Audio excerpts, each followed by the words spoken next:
Angkatan bersenjata Yaman terafiliasi Gerakan Ansarullah Houthi mengumumkan bahwa pihaknya telah melakukan penyerangan terhadap 2 kapal perang Amerika Serikat di Laut Merah menggunakan drone dan rudal pada Senin 5 Maret 2024.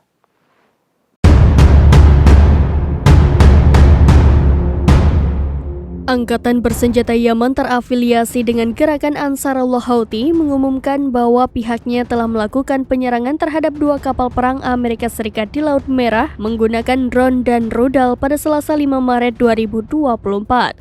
Belakangan dilaporkan kalau kapal perang Amerika Serikat yang menjadi sasaran serang terbaru Angkatan bersenjata Yaman terafiliasi Houthi dan USS Carney. Pihak Amerika Serikat melalui CENTCOM pada Rabu 6 Maret 2024 mereka mengklaim menembak jatuh sebuah rudal dan 3 drone yang diluncurkan menuju USS Carney pada malam sebelumnya. Operasi terbaru pihak sana terjadi 1 hari setelah serangan rudal balistik dan drone terhadap MSC Sky, sebuah kapal Israel di Laut Merah. Penyerangan kapal Israel terjadi beberapa jam setelah pasukan Yaman menembakkan beberapa rudal balistik ke kapal Amerika Serikat di Laut Merah.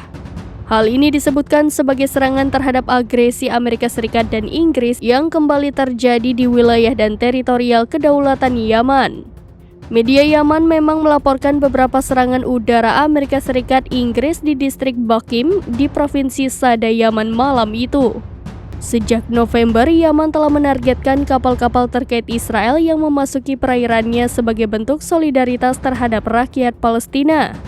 Israel kini telah melancarkan serangan brutal selama 5 bulan di Gaza yang menewaskan sedikitnya 30.000 orang warga Palestina, mayoritas perempuan dan anak-anak.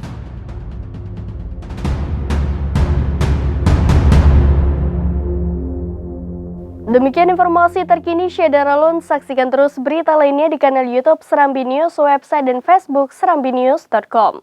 Download Tribun X sekarang, menghadirkan lokal menjadi Indonesia.